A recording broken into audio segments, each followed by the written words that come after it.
Right, now it's recording. There we go. Right. Hello, and welcome back to Gimmickcast, where we only have one fuck up per week. What do you mean one fuck up? Basically, like every week. Exactly, one fuck up per week. We're only allowed one mistake per week. It doesn't matter. I mean, welcome to our second attempt at episode 7, or is it 8? Let me check. It's 8. It's 8. We're up to 8. It's fine. I'm keeping track. I mean, there's some track keeping being. Yeah, it's some. Doesn't matter. So what happened last week? We fucked up the audio. Yes, we did. That was fun. And so all of last episode didn't have, and also none of it for Friday. Yes. I was stressed out as fuck. Well, what was? Yes. And then it turns out I had my mic muted, and now Ethan can't say anything because his mic probably cut out again.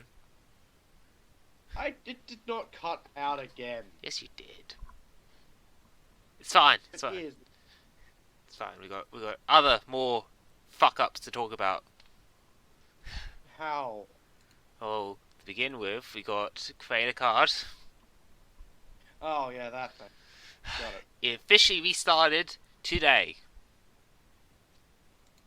Why did they even restart it in the first place? Because they suspected the whole poll was being botted. And do you know where it's happening? Same place? No, they actually put it somewhere else. Where did they put it? Oh, yeah. Oh, okay. They have made... It's on research.net? Huh. That can still be done very easy. Or nothing. It's very simple. Oh, and they added a bunch of other stuff as well on top of the poll now, because they're asking other questions like, which of the following are millennium items? Oh, okay, What? so they added, like, questions to prevent anti-botting. Ah. That's better. There you go. That's quite good. You know what, there you go. But also... Yeah, you cut out again. Okay, what the fuck is happening? Okay. So anyway, I think what Ethan is trying to say... No, I'm taking the headphones out. Fuck it. Shit, audio quality for me. That's actually better. You're actually louder. Really? Yeah.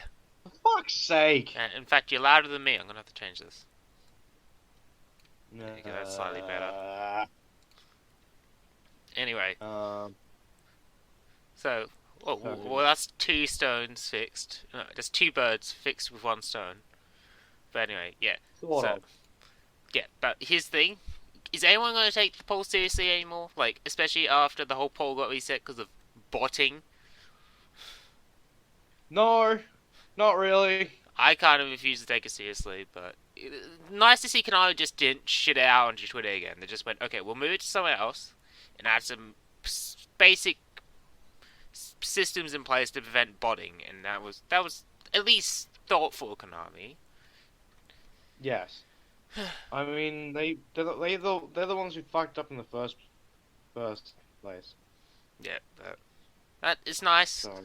That, you know, all those people's money went down in the fucking bin. Fuck you, Valkyrie players. And you know what, while I'm at it, fuck you, Inzector players, for following them. Fucking trying to ruin Inzectors. I get you, man. It just sucks. Okay, alright, well. Let's move on to... I don't know, you want to talk about Eugenis, or do you want to briefly talk about this thing that you keep telling me not to give a crap about? What thing? The Google thing with the new Australian laws. Oh, yeah, let's quickly do this. So, Australia have decided that they're gonna take a stand against, search engines taking data and basically redirecting it so that foreign companies get the stronger, like, market, you know, control. That's not how I read it.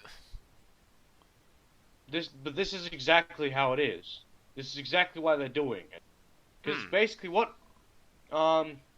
Australia is trying to do is basically get them to give them the Australian search data, so they can sell it to companies that are you know in league with the Australian government.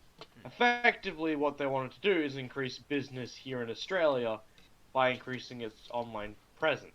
Now, Google's having a hissy fit and basically decided we're going to like make it look like they're the bad guy by pointing out all this shit stuff about like, oh yeah, the data they collect isn't secure, blah blah blah. But here's the thing: Google does this already. It's this huge double standard of, oh, we're gonna lose money from this revenue source, and the Australian government is now gonna control it. Hmm. No, we don't like this. We'll make you look like the bad guys. So, Hmm. Anyway, here's how I kind of interpret it, reading like only from what I read of the actual document. Like first things first, what I read of it, it was pretty much like because here's the thing: Google puts their news headlines into their search bars, right?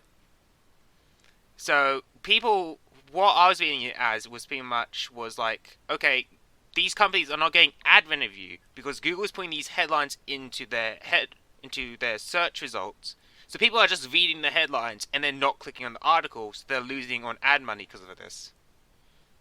So this is yeah. like a way to help those companies still get money because Yeah, they're not getting ad revenue. So this is another way they can yeah, get it. yeah, yeah.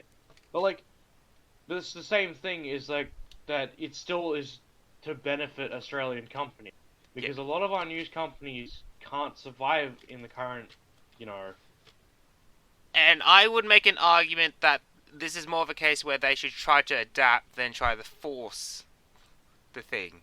But again, here's the I thing. mean, I get that, but also like this is Google's fault for setting it up this way in the first place. Like, sure, like, because how they set up Google search engine is they kind of fucked it with the whole like, yeah, you have if you don't click on the article, the person who made that article isn't gonna get any money.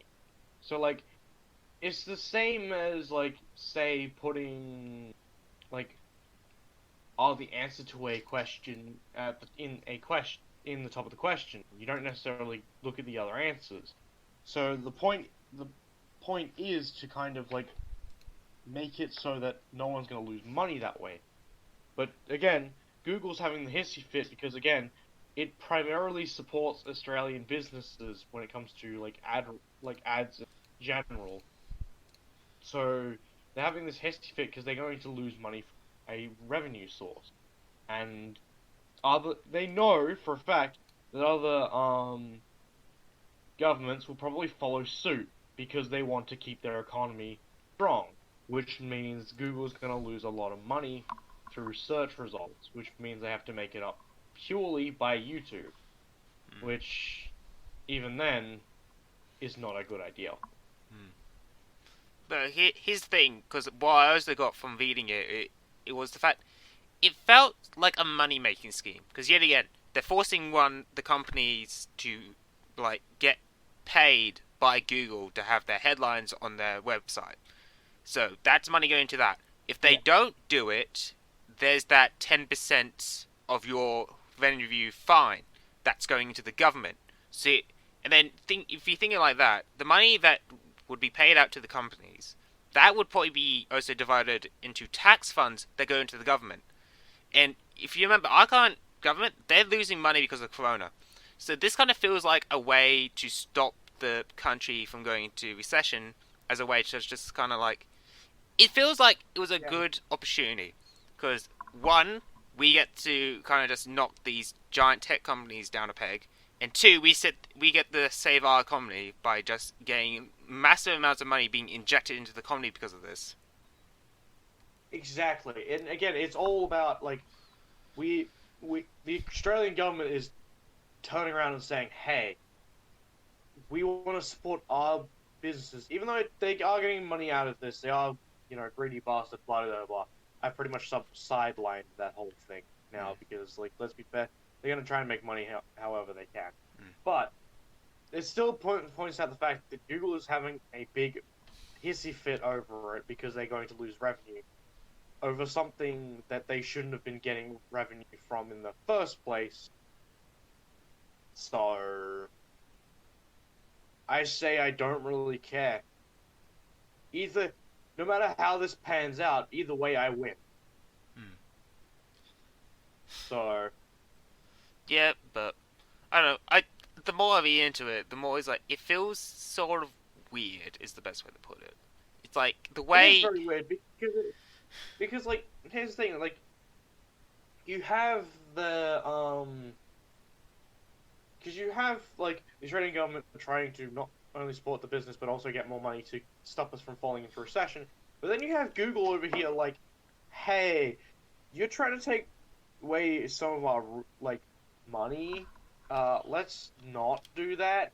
And so it's sort of this big thing. Is like, it's just a power struggle between two large, like, entities. Yeah. It's really weird because as far as the people go, we don't get a whole lot of benefit out of this. So it's like, we sit there and it's like, this seems so distant to us because it is distant. Like, we have very little to do with this, and that's pretty much how it goes. Yeah, but just so it doesn't seem like we're to be completely on the side of Google, I just want to shit on the news a little bit because you have to remember that, like, most of the news in Australia is owned by one guy, which is it Rupert Murdoch? I know his last name is Murdoch. Yeah. So, yeah, Rupert Murdoch. And he's well known for the fact that he gets, like, he kind of, like, makes all his news he puts out is always, like, extremely biased. So Absolutely. So yet again, it's sort of have to take the whole any news you get from any if it's like published by News Corp, just be wary of it. The only sources I trust is like a bit of the ABC because they're supposed to be impartial to a degree because they're funded by the government. But yeah. Also, they can't say anything against the government. Exactly. Because, like, again, their board is founded by the government. Yeah. But, and, like... Yeah. And, like, my main thing of news... This is why, like, a lot of people now, and it was only sort of floating around the, like, academic hemisphere, but it's now very much in the forefront, is, like, check your sources, check against other sources, yeah, and see what they have to say. That's what I always do. I always check my sources, I always check both sides of the story, and come to my own opinion. Yes. Which in this case is... Yeah, you go first. We still have impartial news outlets. They don't not exist. It's just mainstream, they don't exist. Like, yeah. Because a good example is YGO Organization, where we get most of our Yu-Gi-Oh! News. They just tell us what's happened. We get to decide on our own what we feel about it. Like, I don't really care about the Creat-A-Card Project at this point. Like, but they don't go around like, oh, this is great. This thing is fantastic. They just say, this is a thing. Yeah, but... Yeah, I found this really great YouTube channel, which I'll segue from this, it's like called Friendly Geordies. And despite noticing a trend where he's very anti-liberal, he makes a lot of, like, good videos on politics.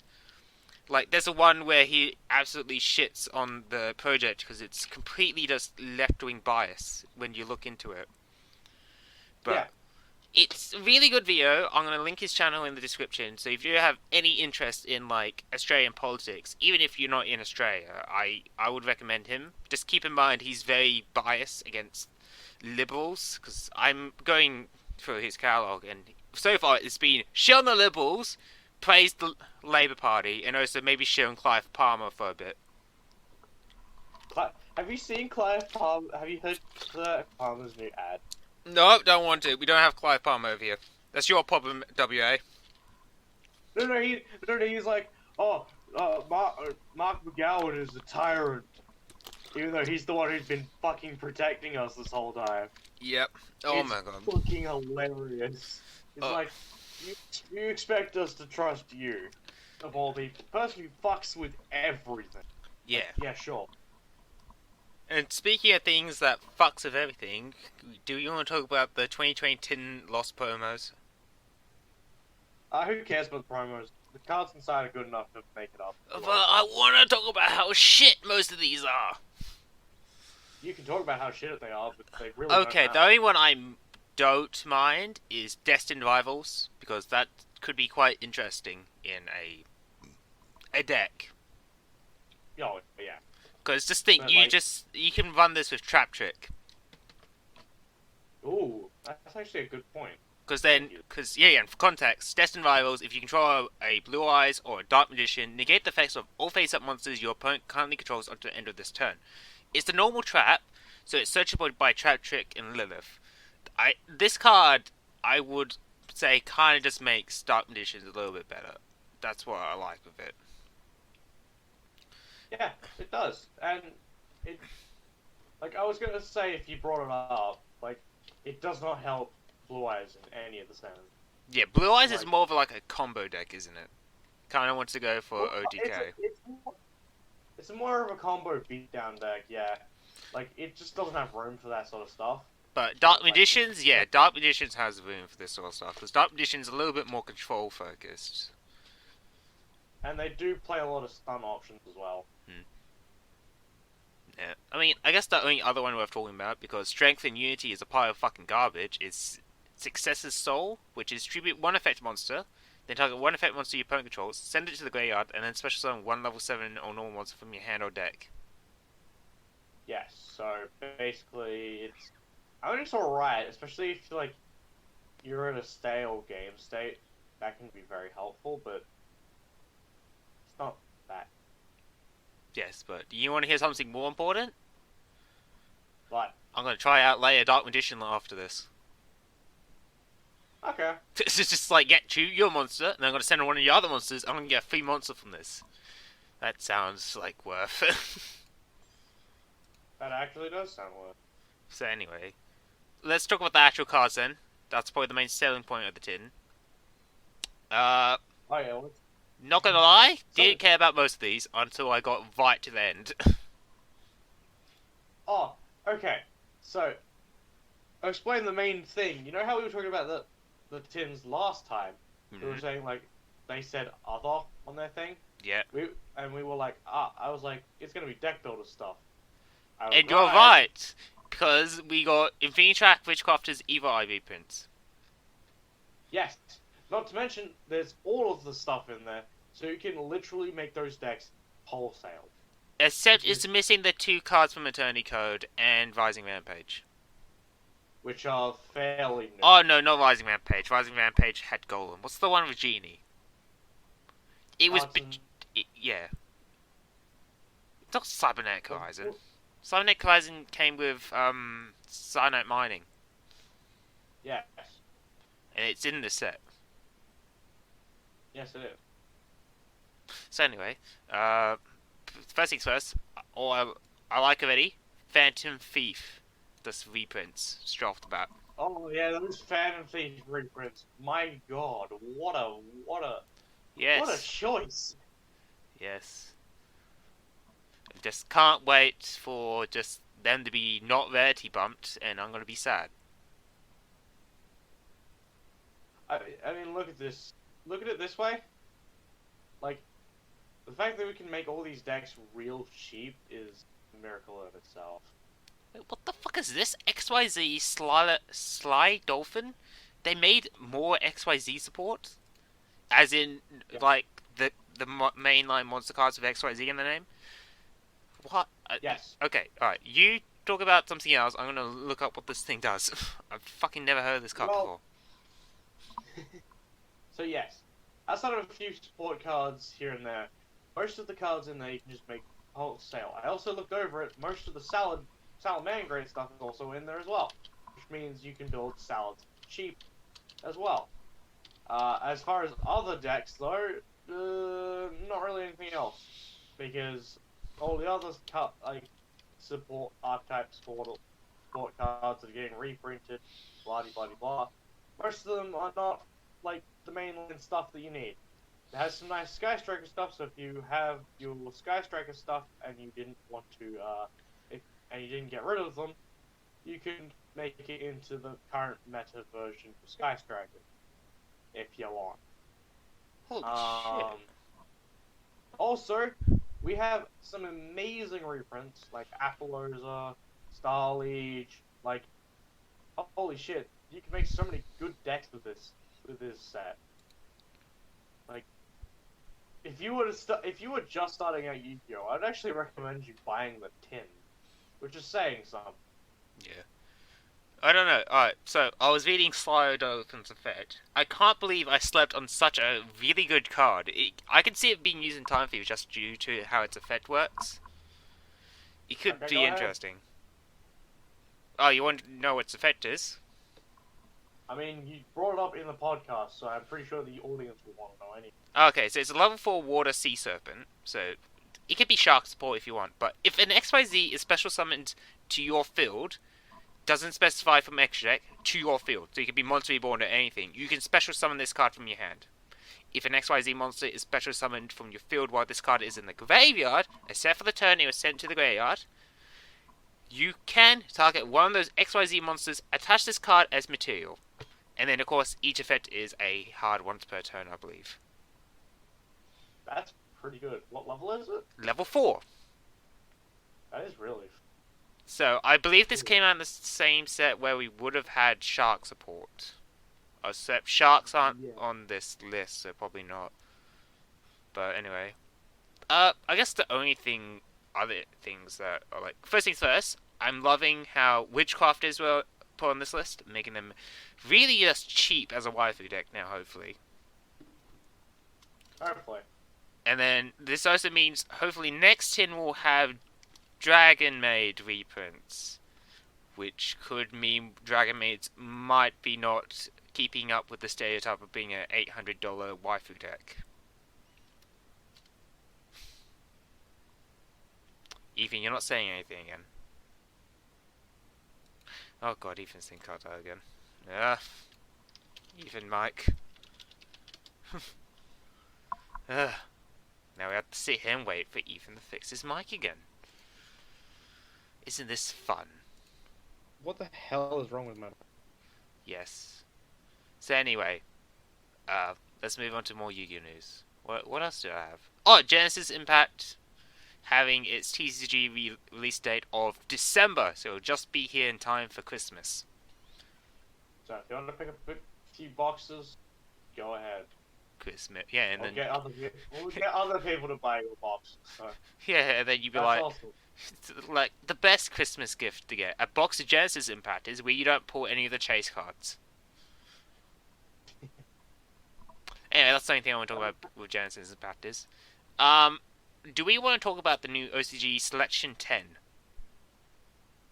What? Selection 10. This is effectively the Link Veins pack. Ah, right. So, pretty much, the spread is a bit odd. So, there's going to be 50 cards in this set. 35 of them are going to be new, and the rest are reprints. Okay. That's not too bad. So that means that's 35 possible support cards. People think that we're going to get 35 new links. I think that's fucking impossible. Like, come on. Lower your expectations. They're not going to make 35 new links in one go. What I think we're going to do is realistically get 10 new links with a couple cards to support the go fit with those new link themes. Yes, that's what I think. What? Question is what? Yeah, exactly. That's what I was going to ask. What decks do we think is going to, like, get link support? Like, what's our wish list? It doesn't have link board already. Yes, So, of course. we have to... Here's mine. X-Saber. Yeah? My next step will have been kind of just back the past few years. So. Yeah, X-Saber is a bit of a... It's a fan favorite archetype of the Synchro era, I would like to think. Yeah, it is. That's why I got a thing in Archivist. Got a place in Archivist. Yeah. Saying like June nights. Another one that I could see is Gustos, because I don't know. It's just like I've seen Gusto fans pop up more frequently now. It's weird. It is very weird. Just Gusto's just Maybe doing. maybe it's because Ritual Beast got that thing in it. Like, they remember the old dual terminal archetypes. Hey, Gustos! Oh Maybe. my, oh god, no. Like, new Gusto support, sure. Make it like Pilica, but I don't know. Just if you're gonna make new Gusto Because support, make it like Pilica, and then it'll be actually good. yes, that's the idea. I don't know what Yeah. else would get support there. Like, what are other archetypes people wanting support for? Um, Volcanics if Blazing Vortex doesn't have it. yeah. I mean, Volcanics is kind of the big one.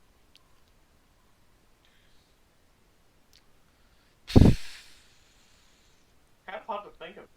Yeah, because there's so many cards where you have their link support. There's so many archetypes that don't. Like, how likely do you think we're going to get Gray's Keeper Link? That one might be a bigger one. I think it's highly unlikely because they may set up the play to be pretty much you flip Spy into Spiritualist, make the fusion instead of a Link. Because if you want to make a Link in Gray's Keepers, you're going to have to flip Spy into a monster Link summon. It's still possible. Exactly. Then have it set Spy again. I don't see that. Set Spy, then you can set up Fusion Playmaker. Or make it and flip it during the turn it's set. Oh, here's another one that there's two more I think for predictions. One, we're gonna see a Performing Power / Magician / Odd Eyes Link. Yes, because they definitely need one. Mainly because of how Revolution Dragon has hyped up like Pendulum decks again, Yeah. and We need something because Electromite was good, but like it was never gonna last, right? But yeah, the other prediction I have is a Ghost Trick Link. Is that just because of personal favorite? I think it's because of personal favorite. I just wanted to clarify. Mainly because, yet again, people love Ghost Tricks. And I've seen so many people going, "Bro, we need a Ghost Trick Link," back when we had Master Rule 4. Like, oh, the archetype can't survive without a Ghost Trick Link. I was so dead set against getting a Ghost Trick Link, because I was like, no, the archetype works. It works perfectly fine in this era. You just need to accept the fact you're gonna not do Double Angel. But, we're Master Rule 5 now. I think a Ghost Trick Link wouldn't hurt. Wouldn't be necessary to the deck's playstyle, but it would be something. No. And it would be very fun something as well.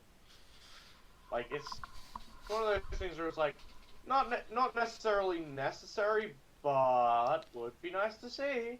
Yeah, it's like the Reptilian Link. It's fucking useless in Reptilians, but it's nice to have it. So anyway, that's Yu-Gi-Oh news. That's enough of our predictions. We'll put that away now. Yes, enough of this. Okay, alright, fine. Talk about your Zenonzards. Yay! The new Zenonzard pack is out. It's really good, but also kind of fucks the format. Okay. So, Alright, here's the first thing I heard about the set, right? Pretty much what I heard is that Blue has completely fucked up the control decks in the meta. Oh, absolutely. Fuck, if you do not play control and play against the blue deck, holy shit, you're not gonna last very long. And I wouldn't know this because I've been playing blue and I keep fighting fucking purple on ladder. Like, no, purple got a huge boost as well. despite not getting any dedicated support, because the new big generic boss monster has cost reduction purple, white, and red. Yeah. They already splashed in a white and a red force mana, which means the big effect that basically locks your opponent out from playing the game is active if you just splash in purple, Yeah. which is disgusting. And I don't like it at all. Not to mention, you can search these cards, and yeah. I mean, there's also that new white level 10 that I think it supports green for some reason. I'm like, what the fuck? It's green-white cost reduction, and it helps green. It does help white, but not as much. Yeah, I'm like, oh my god. Like, so white pretty much got 0 support this set, but it's still one of the top tier decks, which is, like, thank god. Same with red. Red got fucking nothing. Like, they're still, like, on the high end. Like, I still go into matches wrecking people. Like, I mean, but then again, it's only early format, so format hasn't quite shifted into phase. So we'll have to wait and see what happens. But I mean, the set's really good. Like, plenty of splashable generic like stuff in there, and then there's also some nice like new combinations and new deck ideas, and so it's not bad. Just, you know, it's just kind of hard if you play the meta game to kind of be prepared for everything, because it is pretty hectic compared to the last format. Yeah. Which had like 3 decks being the top thing. Yeah, but let me just bring up the Zenonzard top tier decks right now from the Game With site that keeps track of all these stats. Okay, so on top right now is Mono Red. Who would have guessed? Yes. The deck I played. Yeah. Right below them is Purple BS. Yep, Purple BS is the one I was talking about, which got the huge support Yep. thanks to the new boss monster. And I would never thought I would see the day Monochrome Yellow Winnie. Oh yes, that is fucking powerful, my dude. I mean, Yellow was already a very powerful deck, but with the new support, holy shite. which one's like, Winnie? Where's the new legendary? I don't see it in this list. Hang on, let me go pull it up from place I pull it up. I get my things from. Hang on, the new cards list. Where is the yellow? Where is Winnie? What class is it? Is it 5? Or is it 8? I think it's 8 with cost. No, it's 7 with cost reduction. Shit, there's no 7 cost here. What? The fact this Okay, I'm confused. this deck list We'll is go weird. fix. We'll go. We'll sort that out later. No, it's fine. Anyway, right after that is Green Access BS. Yep, because I got a nice boost. Yeah. Next is Mono Blue BS. Yeah, Mono Blue BS is a very powerful deck. But it doesn't have a lot of good matchups, unfortunately. Yeah. Good against control decks like purple, but Yeah, that's it. That's the end of that. Next is another fucking green deck, Mono Green Twin Horn. Which is Tree, I that's believe. the tree. Fuck Yeah. Tree. They went down on the power scale, but they still managed to survive with some support. And then there's Mono White BS, which is my deck. Let's go, Mono White. Poggers. Fuckers in chat. I can't believe us. I'm so used to unironically saying Poggers now. I hate myself. Anyway. And here's one I didn't expect to see. Single Purple Invico. So Invico is one of the new legendary neutrals, which is actually recommended for the blue deck, but I haven't built it because I was like, this doesn't look like a blue card. So you pretty much, it's purple control, but then you run Invico. Yeah. Yes. Each other discards their hands. After that, each other draws 5 cards. Yes. That was recommended in blue, and I was like, I don't know, not sure about this. I'd rather draw, like, 3-cost draw cards. Yeah, because the new blue deck's all about mill, so it benefits it by basically being a mill card. Oh no. Oh no. Oh no. Yeah. My precious monobark deck is dropped from tier 2 to tier 3. Unfortunate, but it happens. But yeah, that's what the meta looks like now. Do you want to talk about the fact they added game mats? Like play mats? Yes, and they're fairly cheap. Yeah. I haven't got one yet because I was like, I actually like the background. You know, I don't want it to be covered up by all this fucking garbage. Here's the thing, I agree with you, and also like I'm spending all my coins on packs. Same. So I'm like one pack away from having a 10 roll of this current set. So I'm like, yeah, I'm gonna just save my coin for packs. So anyway, I can grind for the because I can grind for the mats later. Because like this event is the summer event isn't over yet, so and it doesn't look like it's gonna be over for a while yet. So I'm gonna just hold in, do the packs, grind the mat, move on. yeah. I don't know. I don't care about the mat yet. The 2 mats they're offering for the summer exchange, I'm like, it's okay. Not something I would use over the actual nice vended backgrounds we have. What do you mean 2? There's 4 of them. Oh, I meant in the summer exchange. Yeah. I only seen two. 2. I seen the boys and the girls. There's 2 more. Okay then, I'm gonna have to check that while I upload my thing right now. So anyway, do we want to talk about... Do we even care about, like, Legends of Runeterra right now? I certainly don't. I haven't played it for a while, mainly because there's no one playing it. They're adding new Targon cards. Okay. That's about it. Oh, we're also getting Trundle. Yeah. And Trundle's whole entire gimmick is that if you control a certain card in your hand, I get benefits from it. Really? Yet. To be fair, all I care about from Legends of Runeterra is the implications it has for the lore of the actual, like, League of Legends, not the actual card game. Yeah, no. Because with the new Targon stuff, that it's quite nice in terms of its implications. Yeah. Like, even I don't, I care about the lore more in Runeterra than I do about the card game. Which probably is not a good thing for the card game longevity. I mean, there's people who still play it. I'll give them that. There are people who... I'm not saying that there aren't people who play it, it's just like, longevity-wise, it's probably not a...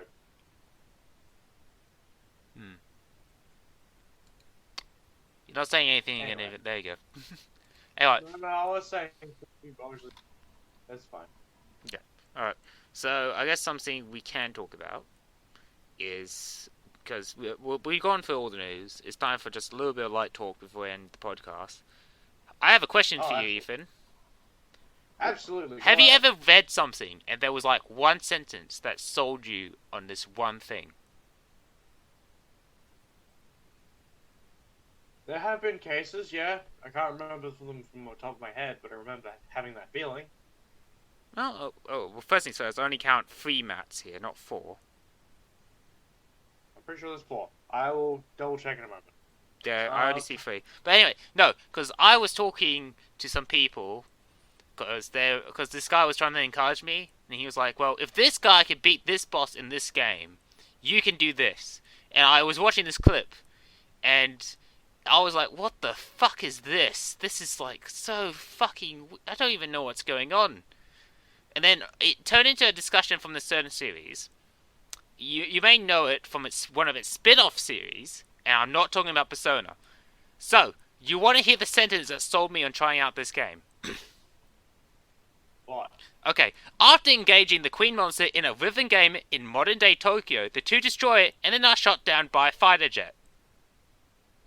The events of Nier take place after this event. The events of Nier. Yes. The prequel Nier to... Automata. No. The prequel to Nier Automata, Nier. Because Nier is a spin-off from one of the endings in the main series known as Drakengard. What the fuck? Drakengard is super fucking weird. I mean, the whole concept of Nier in general is weird. Like, so I Drakengard assume it's... is like the Destiny Warriors of like, it's Drakengard is like the Shin Megami Tensei of hack and slash games. Because you know how like Shin Megami Tensei is only popular with a certain crowd, and then its sub series is more popular. So Nier is pretty much the persona of Drakengard. Because it wasn't until Nier Automata is when Drakengard got kind of more of a notice for it. Because it's because of Nier Automata's, like, being, like, a breakout success, that's why we're getting a Nier remake in the process right now. Yeah, we are. So, yeah, that makes... Unfortunately, Drakengard is not getting the same, and it's such a shame, because Drakengard is really fucking weird from what I've been reading and hearing. Like, first things first, I need to find this clip of, like, because Drakengard has multiple endings, like in Nier, but each ending is so fucking whack. Let me just find Drakengard 3's ending. Because we only have 3, like, Drakengard games, unfortunately. I need to find it from this guy. But, like, I was reading the plot summary for Drakengard, and yes, it was full of spoilers, but I'm still sold on trying it out. Fair enough. So, like, It's like... it has weird characters, like, weirder than Nier characters. And Nier characters are pretty... Sorry. I'm saying something. Can you hear me? Yes, I can. I'm just trying to find this Yeah. thing. Ah, right. No, it's fine. It's pointless. I'm gonna have to... I swear to God, Discord search bar is so fucking useless. Yes. Let me go scroll up and find it for you. Because it's so fucking whack. Here we go. It's... like, remember, this is a hack and slash game insane line of, like... Dynasty Warriors. So just watch this clip and tell me if you think this comes from this. Hang on. Just you can skip through it. You don't need to watch the whole thing. It's just really whack.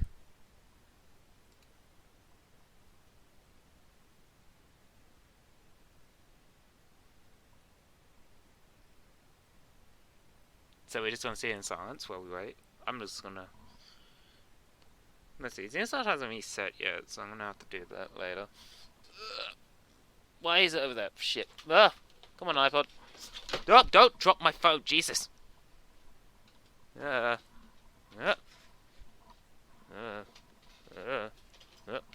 close enough. Even still watching that. So I guess I'll just talk more about Drakengard. It has a lot of weird things, and it's actually quite edgy in places. Yeah, again, this is like, the first game was like 2002, so... No, not 2002, it's 2004? Yeah, 2004. And so, 2000, like, early 2000s were, like, peak edgy. And, like, it's weird. Like, one of the characters, he's, like, a priest, but he's also in self-imposed seclusion because he's actually trying to suppress his own pedophilia. So, it's like, what the fuck?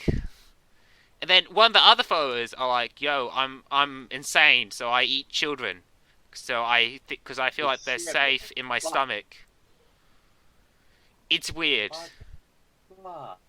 So yeah, That's real. Yeah, that's one of the bosses in Drakengard 3, which is PSV.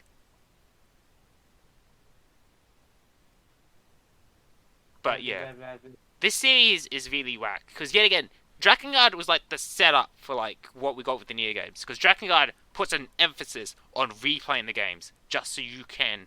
Because, like, when you get the first ending, you can replay the game, and that unlocks even more content, and that's how you find out about your followers through optional quests and all that. And then that's how you unlock the other endings. And the 5th ending is actually somewhat canon, because that's in, like, a different universe where the events of Nier happen as well. Because Nier happens off of that, because when they killed the Queen monster in modern-day Tokyo, I believe that just puts down a virus that starts killing people. Hence the Nier events. Yeah, because Nier is actually dystopian, believe it or not. It's always dystopian. And then, of course, Nier Automata is a follow-up on that. But, yeah, again, Drakengard is the predecessor to all these weird shits. All this weird shit. And then, I really want to try it out. But here's the thing, Drakengard is not popular like Shin Megami Tensei is. So it's kind of stuck on the PlayStation. Yee. Like, we're lucky with yeah. Shin Megami Tensei that Persona 5 just opened up the floodgates to Shin Megami Tensei fans. So I'm hoping the same will happen when we get to Nier's remake. So I hope people go play Nier, because even though it's like a 360 title, people don't refuse to play it because it's a 360 title. Because they think, ooh, it's old, but it's fucking retarded. But the thing is, I'm hoping with the Nier thing, they'll be like, oh wow, this is actually a spin-off from Drakengard, and then that will promote a need to remake or just even port the Drakengard games. Yeah, like Because that's hopefully how it will work. But you know, life's a piece of shit. yeah, but yeah, I can't wait for a Drakengard remake to happen. If it ever happens. Like, the first game is so fucking weird, but I want to play it. So I want a remake, so I don't need to emulate it. So anyway, we want to talk about something else? Something Dragon Ball Z flavored? I gave up on Dragon Ball Z stuff, so Oh, okay. I want to talk about Fighter Z. fuck that. That's the reason why I gave up in the first place. But they just announced Master Roshi! Who cares? And he It's too puts late. The people in game's a already- jar! Doesn't matter. The game's already a fucking dead weight to me. Okay. No, something's funny though. Because there were some people who were angry, like, yo, why are they putting a fucking pervert in the fucking My Dragon Ball Z game?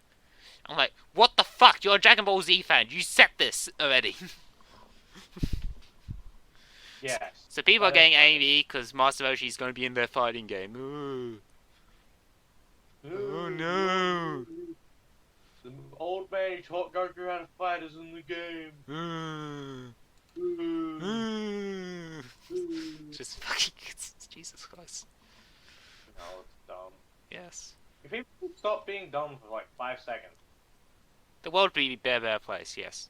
So anyway, you know what? There's another Dragon Ball Z thing we could talk about. What's that? My new edit I made last night, because I swear to God, I love making these things. It's so stupid.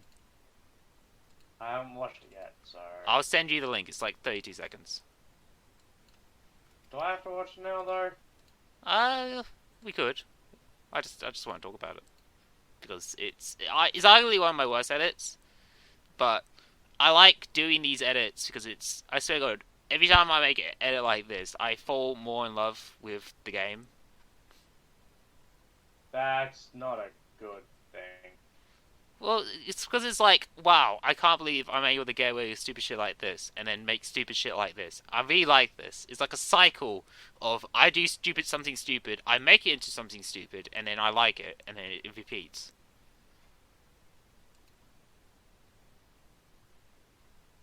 But yeah. I see.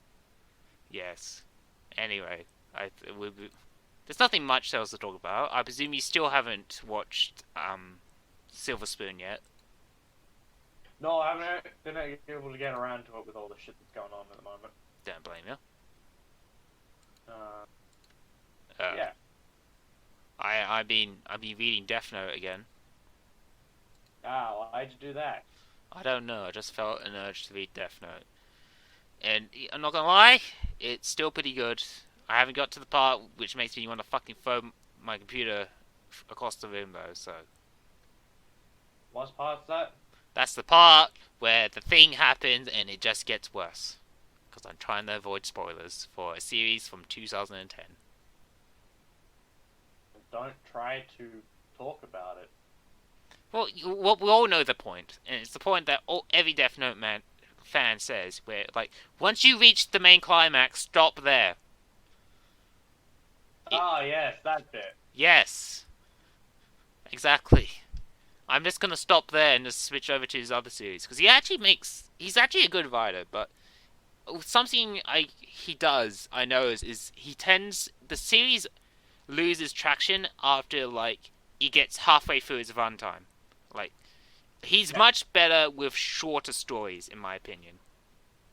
Because Um, you read All You Need to Do Is Kill? no, I haven't. It's the basis for that Edge of Tomorrow movie. I never watched it, so. Okay, pretty much. If you ever watch Edge of Tomorrow, it's just that. But it's because it's like 14 chapters long. It's a really good and dense story, and I would argue that's his best ever work he has ever done.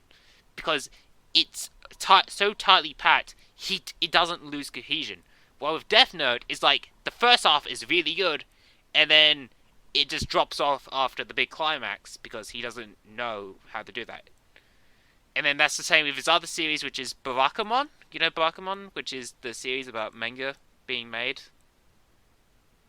I remember it, but I haven't read any of it. No. Yeah, that series also drops off halfway through, and it just kind of gets a bit sappy and boring.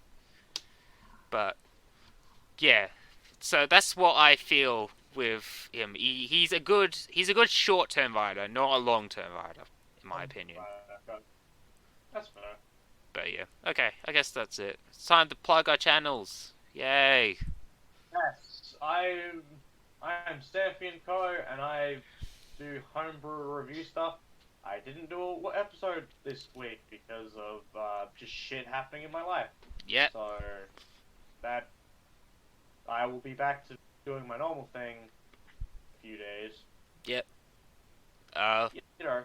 I guess for my thing is, well, I started a new Minecraft project because I just felt like doing Minecraft during my free time.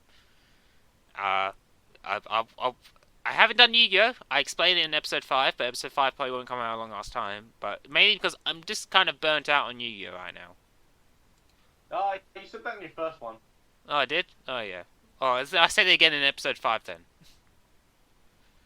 But pretty much because there's nothing new or interesting to play around with yet. Like, Draytons are fun, yeah, sure, but not exactly my sort of speed. Yeah, no, they're definitely like in terms of content, like of new stuff we can try that is fun. Kind of dropped off real quick. Yeah. But then again, that's really mainly because anime's not running. Yeah. Running the brush tool stuff, which is entertaining, but they don't have anything they can base their like new card designs off, or like, oh hey, let's play around with this new. However, though, I will say, all things considering, they have. Yeah. I mean, the closest I've gotten. Yeah. Oh yeah, you keep going. I mean, they've done a really good job of experimenting with certain mechanics and stuff like that of late, but there's only so much you can do. Yeah. The closest I've gotten to playing Yu-Gi-Oh! Recently was one testing out Destiny Hero stuff because I'm still working on that Destiny Hero video, and second was to do a Phantom Thief deck profile because I was like, okay, I want to see not Phantom Thief, Phantom Knight. I was like, okay, how would a pure Phantom Knight deck work with all this new Phantom Knight support? And I still haven't really cracked the code on it. It's weird because it's a rank 3 deck, but a lot of the support cards are rank 4s. Yeah, no, it's weird, So, it's weird. I don't. Especially because the new level 3 is like, it can only special summon itself if you special summon a Phantom Knight, which means you have to special summon Boots. And so to order the special summon Boots, you need to have like another Phantom Knight on the field, which is probably going to be Cloak. So it's like a 3 card setup you need for your first turn, just for like your plays. I'm like, oh my god. It's weird. It's the best.